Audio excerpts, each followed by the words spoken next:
even my family don't know that I perform. If I didn't have this, I'd feel like there was something missing. Some very troubled souls here this evening, I'm so sorry.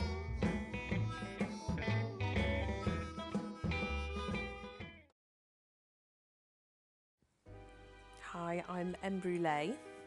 I am a vintage vocalist, a cabaret compere, a pin-up model, and just recently a purveyor of fine hair adornments.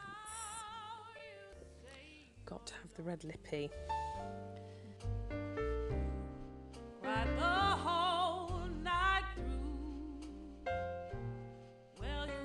It's about putting on the persona, because without sounding like a creepy person, Emma Mason is, you know, not that different from Em Brûlée. Emma is, I am outgoing and I'm a confident person and I'm full of fun and positive person. But Em Brûlée is just an exaggeration of that, and the stage persona, so it's even more larger than life, and it's actually a really great escape as well. It is for me.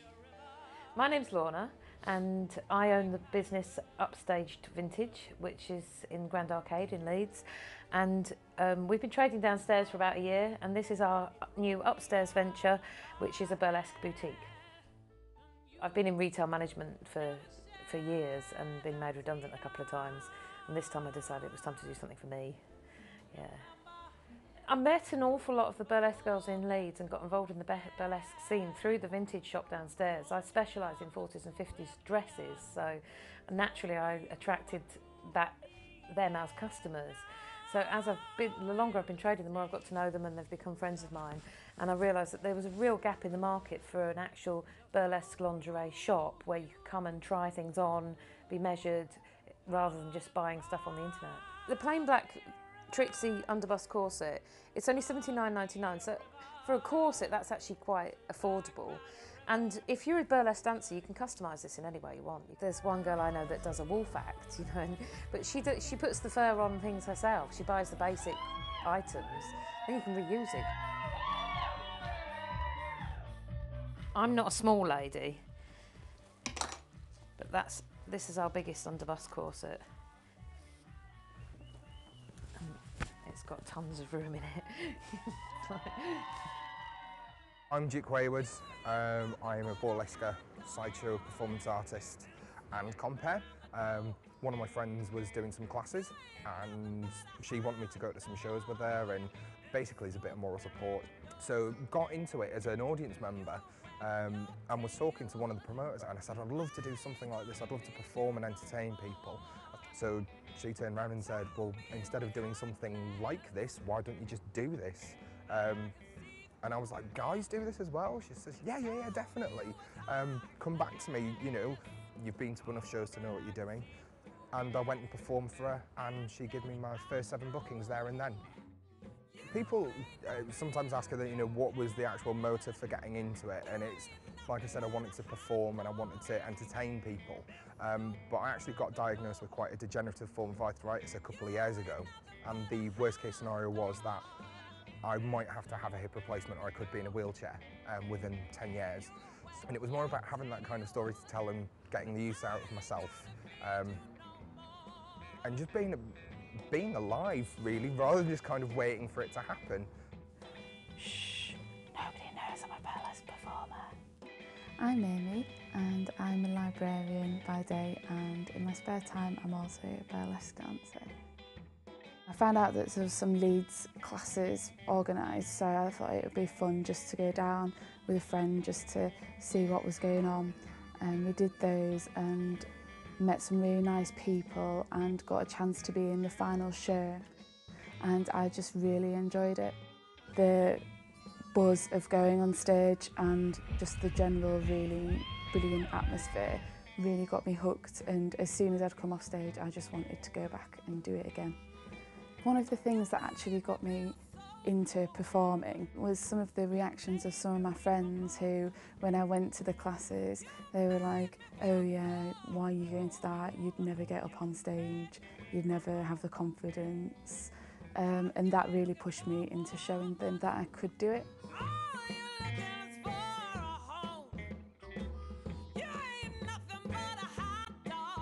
Today I am filming with the BBC for a programme that's going to be called Symphony for Yorkshire, which involves Yorkshire musicians, Yorkshire destinations, and it's very diverse. And we're at the Viaduct today, which is a gay show bar in Leeds, and we've been filming the final scenes of the programme. Whenever I'm doing anything relating to performing, casual is not a word in my vocabulary. And I wanted to be true to that sort of cabaret burlesque feel, so I picked this little cocktail number, and you know, fishnets, part of the standard uniform. You've got to have plenty of bling for the high glamour look, and the fascinator as well, which just tops up the 1940s feel. It took me about 2 hours to get ready for this. I've been told that I'm going to be walking seductively up some stairs whilst miming my bit in movement 3. It's kind of very edgy, it's a bit rocky, and they want me to be sinister and very moody when I do it. So I'm going to film it now, very excited. Wish me luck.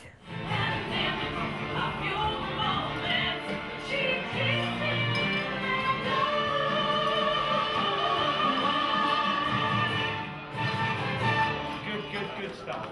My name's Auntie Macassar.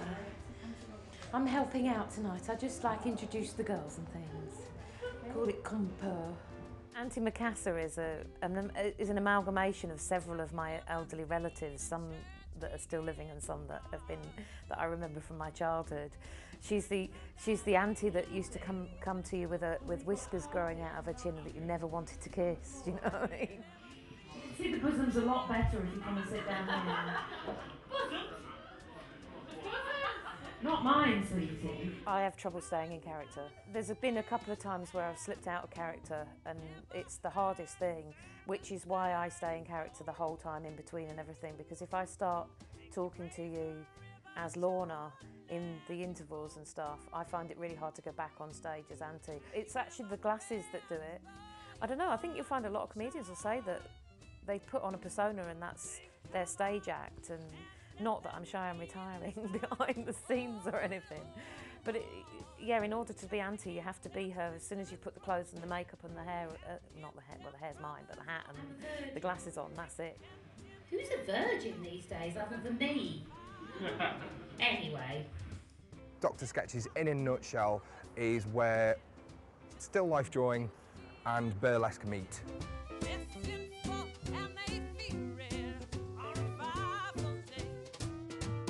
Sometimes get asked like kind of what mix of audience do I get, and it is completely split down the middle. I think girls like my performances because it's like, yeah, guys doing it, you know, like to have a laugh.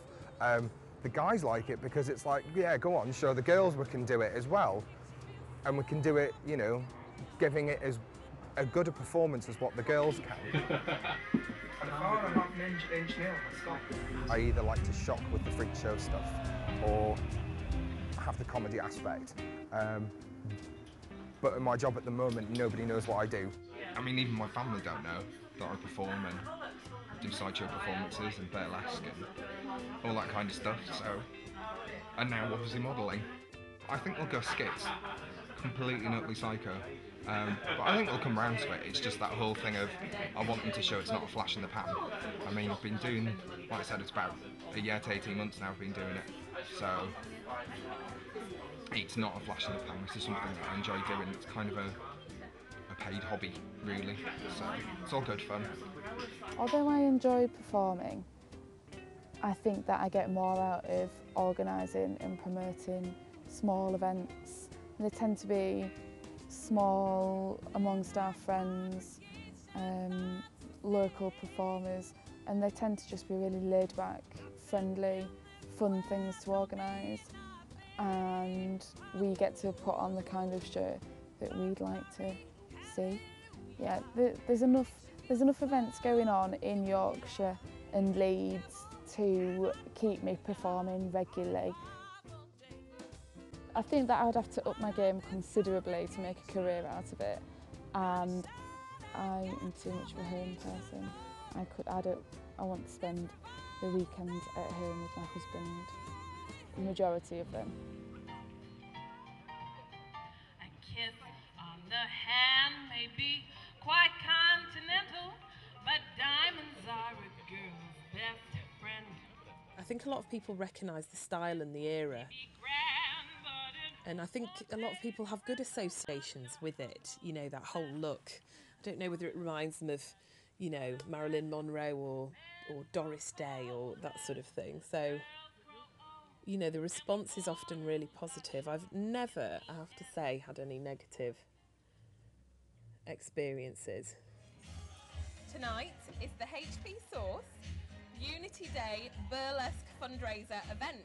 We kind of organised it in about 14 days, and they're all people that we know, so it was quite easy to get in touch and get them on board. Grab it on the left, grab it on the right, grab it in the middle and hold it tight. You better snatch and grab it, snatch and grab it. Better snatch and grab it before it gets away. Grab it up high, grab it down low, grab it real tight, don't let it go. You better snatch and grab it, snatch and grab it. Better snatch and grab it before it gets away. It's HP for Hyde Park and it's sauce because it's burlesque is saucy. So we're kind of playing on the cheesecake side of burlesque to try and get a name to make people chuckle and attract them to come in. Nipple pasties. I am, I think, a fairly attractive married man. It's not really for you to say, is it, dear?